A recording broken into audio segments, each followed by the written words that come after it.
Penyalahgunaan narkoba menjadi ancaman nyata bagi masa depan bangsa. Mari bangkit, pulihkan diri, raih masa depan, Indonesia bersinar, Indonesia bersih dari narkoba. Penyalahgunaan narkoba secara global menunjukkan jenis narkoba yang paling banyak disalahgunakan adalah ganja dengan sekitar 209 juta orang. Ekstasi mencapai sekitar 20 juta orang. Kemudian heroin sekitar 61 juta orang penyalahguna. Diikuti kokain mencapai 21 juta orang. Serta jumlah penyalahguna sabu di dunia sekitar 34 juta orang. Bagaimana gambaran situasi di tanah air? Adanya peningkatan angka prevalensi penyalahgunaan narkoba tahun 2019 1,80% dan tahun 2021 1,95%. Sedangkan pada tahun 2023 sebesar 1,73% atau sekitar 3,3 juta jiwa. Penyalahgunaan narkoba menjadi pintu masuk menuju adiksi. Apa itu adiksi narkoba? Adiksi adalah penyakit otak kronis bersifat kambuhan akibat penggunaan narkoba. Adiksi disebut juga ketergantungan yang ditandai penggunaan narkoba secara terus-menerus meskipun terdapat efek yang membahayakan. Gejala adiksi ditandai dengan adanya peningkatan dosis dan frekuensi penggunaan narkoba serta timbul gejala psikis dan fisik ketika penggunaan narkoba dihentikan. Narkoba dapat mengubah struktur dan cara kerja otak. Bagaimana adiksi terjadi pada otak? Dopamin merupakan zat kimia alami di dalam otak yang berfungsi mengirim pesan antar sel-sel saraf. Dopamin berperan besar dalam mempengaruhi emosi dan sensasi kesenangan. Dopamin bekerja pada bagian otak yaitu ventral tegmental yang merupakan pusat rasa senang dan merangsang bagian nucleus accumbens, prefrontal cortex, globus pallidus, dan batang otak. Otak yang sehat memiliki sistem komunikasi yang berjalan seimbang. Namun jika narkoba masuk, maka akan mengacaukan sistem komunikasi otak sehingga bekerja tidak semestinya. Penggunaan narkoba akan membanjiri otak dengan dopamin.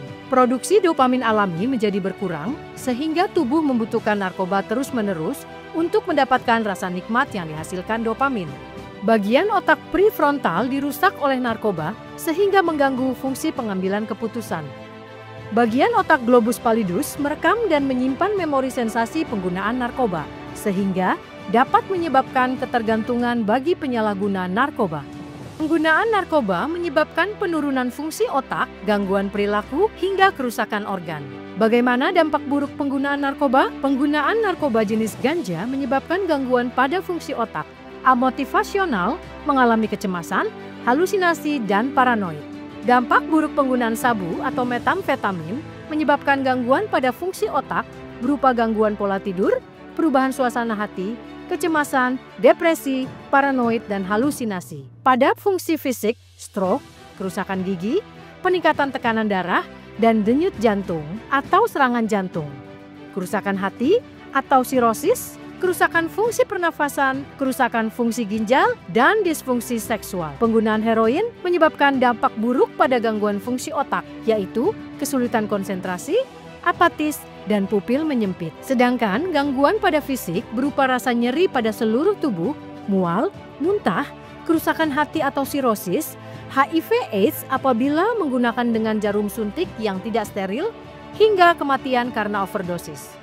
Penggunaan jenis kokain dapat juga menimbulkan dampak buruk pada gangguan fungsi otak dengan gejala gangguan pola tidur, perubahan suasana hati, kecemasan, depresi, paranoid, dan halusinasi. Perubahan fungsi fisik dapat menyebabkan peningkatan tekanan darah dan denyut jantung atau serangan jantung, kerusakan hati atau sirosis, kerusakan fungsi pernafasan, dan disfungsi seksual. Adiksi adalah penyakit dan setiap penyakit bisa ditangani, salah satunya dengan rehabilitasi. Rehabilitasi adalah langkah pertama menuju hidup yang lebih baik. Pulih itu mungkin. Semua bisa dimulai dari satu keputusan. Ayo, rehabilitasi. Pemulihan bukan hal yang mudah, tapi dengan dukungan BNN, harapan itu menjadi lebih nyata. Bagi mereka yang terjebak adiksi, BNN membuka pintu pemulihan melalui layanan rehabilitasi yang terintegrasi.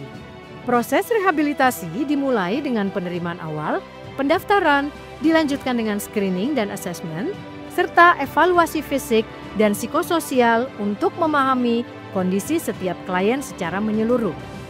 Kemudian, program dilanjutkan dengan terapi kelompok, konseling individu, dan kegiatan vokasional untuk memulihkan aspek psikososial.